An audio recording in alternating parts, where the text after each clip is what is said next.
Merci, bonjour à tous, bienvenue. Effectivement, ce matin, on va parler de la loi Pacte. La loi Pacte, c'est ce qui a été mis en place par, j'allais dire notre cher président, mais je ne le pense plus, en France. C'est-à-dire que pour faire passer sa réforme des retraites, il a considéré qu'il fallait légèrement modifier les contrats par capitalisation, qui à l'époque étaient des contrats loi Madelin, et depuis 2020 sont des contrats PER. La différence, c'est que les contrats loi Madelin permettaient de ressortir sous forme de rente, c'est-à-dire un certain montant qui était versé pendant toute la vie, une rente viagère jusqu'à son décès. Et les Français sont pas très friands de rente. Et depuis qu'on a mis en place les PER, plans d'épargne retraite, on a la possibilité de ressortir son argent au fil de l'eau quand on le souhaite, ou c'est pas recommandé en une seule fois, sauf pour nous, sauf pour les Israéliens. Effectivement, et c'est ces subtilités-là dont je vais vous parler, puisque le plan épargne retraite permet de ressortir sous forme de capital fractionné ou de capital en une seule fois. Alors, donc c'est l'épargne retraite complémentaire. L'historique, je vous en ai parlé déjà.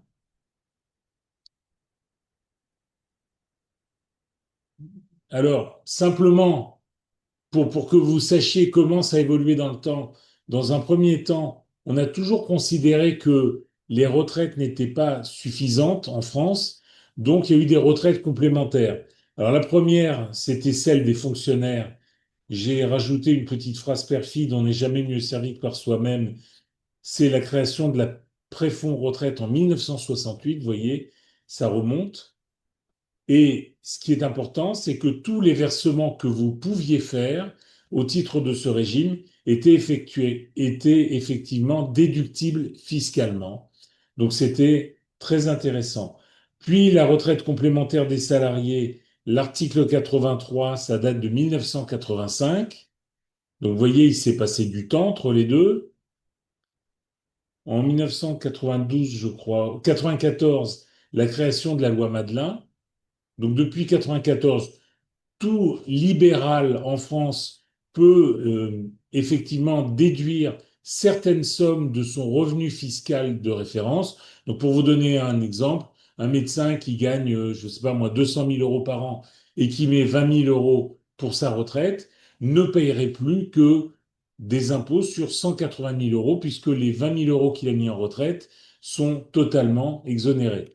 Vous dire aussi que la loi Madelin permettait, et c'est pas négligeable, de pouvoir déduire des contrats de mutuelle et des contrats également de prévoyance qui me semblent absolument nécessaires quand on est libéral.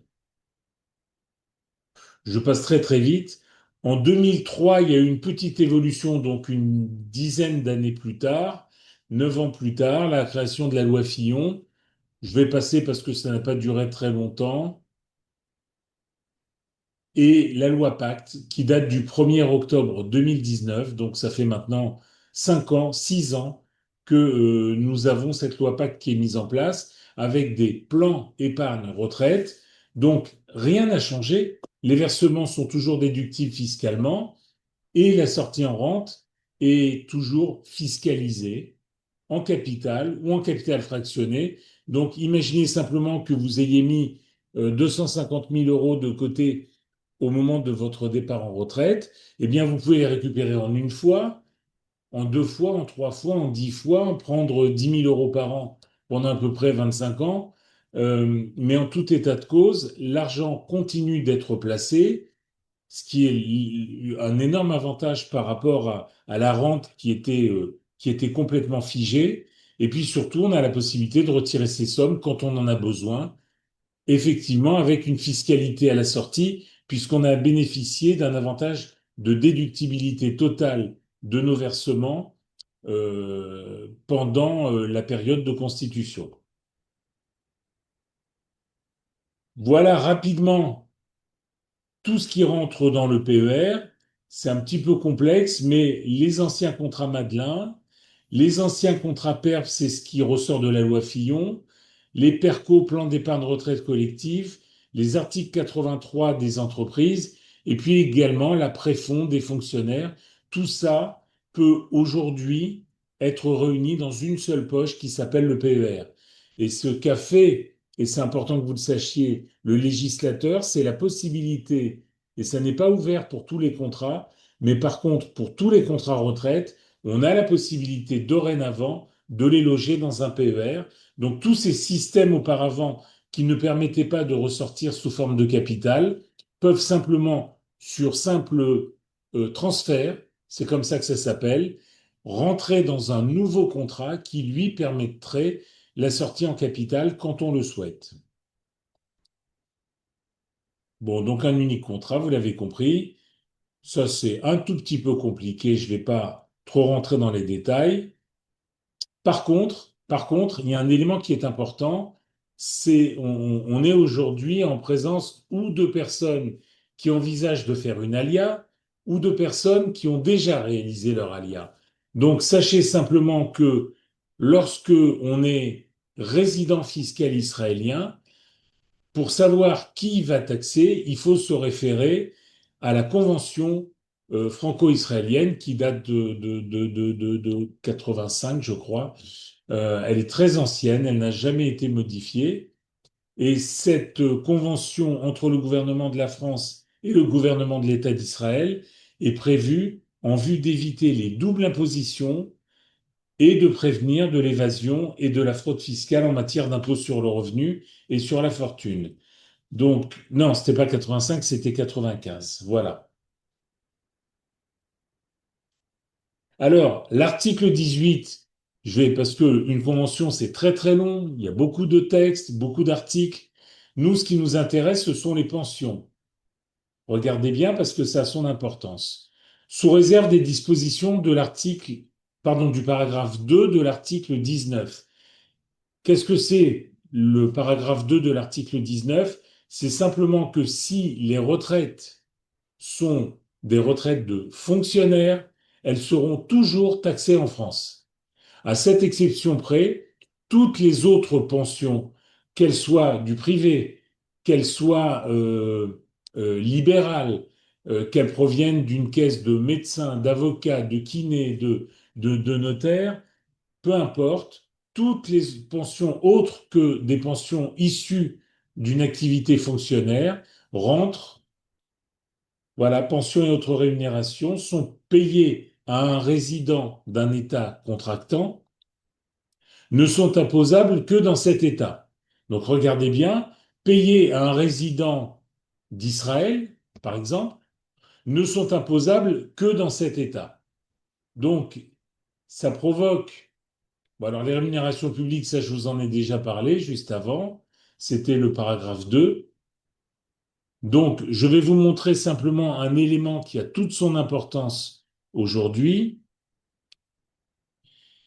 qui est un courrier que j'ai demandé à plusieurs compagnies d'assurance, et malheureusement, je dis bien malheureusement, je ne l'ai obtenu que d'une seule compagnie qui s'appelle Cardiff, Cardiff étant la filiale assurantielle de la BNP.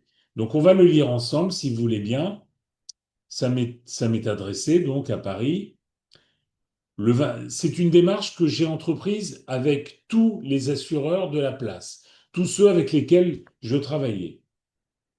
Donc le 26 août 2020, on me répond, je fais suite aux échanges de courriels du mois de juillet entre votre cabinet et Cardiff, notamment avec notre service juridique. Vous nous avez interrogé sur le traitement fiscal et administratif d'une sortie de capital en capital de notre contrat Cardiff Essentiel Retraite.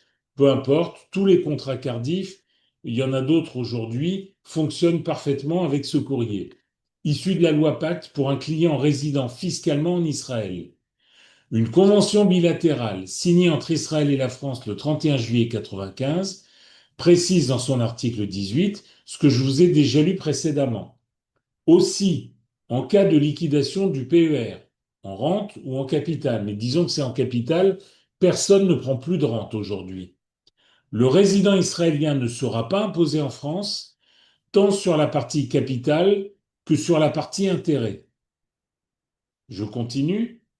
Parce que ça ne me suffisait pas, donc j'avais demandé également comment on pourrait traiter ça au niveau administratif. Et au début, bah, il demandait qu'il y ait un compte bancaire en France. Ce que je pense, tous les résidents israéliens n'ont pas forcément conservé. Donc, concernant le traitement administratif dans ce cas de figure, les documents à nous fournir sont les suivants. Bah, premièrement, la demande de sortie en capital, c'est un formulaire simplement à compléter et à signer. Un formulaire CERFA 5000 qui me semble assez compliqué à obtenir des services fiscaux israéliens. Donc, j'ai demandé qu'une attestation de résidence fiscale soit suffisante. Donc, une attestation comme quoi on est résident fiscal en Israël. Donc, attestation de résidence fiscale visée par l'administration fiscale israélienne. Une pièce d'identité, c'est pas trop compliqué. Et un RIB. Alors, eux, ils voulaient dans un pays de l'espace économique européen. Et moi, j'ai fait rajouter en Israël. Donc, comprenez bien que avec Cardiff, et pour le moment, avec Cardiff seulement, je n'ai aucune difficulté à ce que toutes les sommes sur lesquelles vous avez versé pendant 5 ans, 8 ans, 15 ans, 20 ans, 25 ans, 30 ans, voire même un petit peu plus, 31 ans, puisque la loi Madeleine date de 1994, toutes ces sommes-là peuvent être transférées dans un pair Cardiff. Vous avez bénéficié d'économies d'impôts ou vous pouvez encore bénéficier d'économies d'impôts si vous êtes en France de l'ordre de, allez, la plupart de mes clients, c'est tranche à 30%, 41 ou 45%. Donc rendez-vous compte que quand il y a 10 000 € de versés pour sa retraite, c'est pas à fond perdu. Ces 10 000 € sont placés, sont censés faire des petits, mais ils ne coûtent, quand on est dans une tranche à 45%, ils ne coûtent que 5 500, puisque ça fait immédiatement gagner 4 500 € d'impôts. 3 000 € d'économie d'impôt si on est dans une tranche à 30%. Donc c'est un avantage très important, mais qu'il est encore plus quand on envisage de faire son alia, puisqu'à un moment donné, vous dites, je suis résident fiscal israélien, et donc à ce titre, je ne paye ni impôts, ni prélèvements sociaux sur à la fois les sommes qui ont été placées et à la fois les intérêts qui ont été générés par ce contrat. Donc, vous disposez de 241 728,32. C'est les 241 728,32 qui vous sont transférés. J'utilise ce courrier avec Cardiff depuis 5 ans. J'ai effectivement des franco-israéliens, ou en tout cas des Olim Hadashim qui, avant de partir de la France, ont transféré leur contrat chez Cardiff et au cours des années ont eu recours à des retraits qui, grâce à ce courrier, n'ont été taxés ni en capital ni en intérêt. Je dois vous dire que je travaillais en tant qu'indépendant avec d'autres assureurs et malheureusement, le problème que je rencontre, c'est alors je vous donne la position par exemple du groupe AXA, je vous donne la position de Swiss Life également. Leur position est simple, ils me disent, nous, on ne veut pas rentrer dans ces histoires de conventions fiscales. Donc, globalement, ce qui est fait dans le groupe AXA, par exemple, c'est que nous prélevons l'impôt et les prélèvements sociaux qui sont dus. Nous vous donnons tous les courriers avec les montants qui ont été prélevés et libre à vous de vous adresser à l'administration fiscale française pour vous faire rembourser.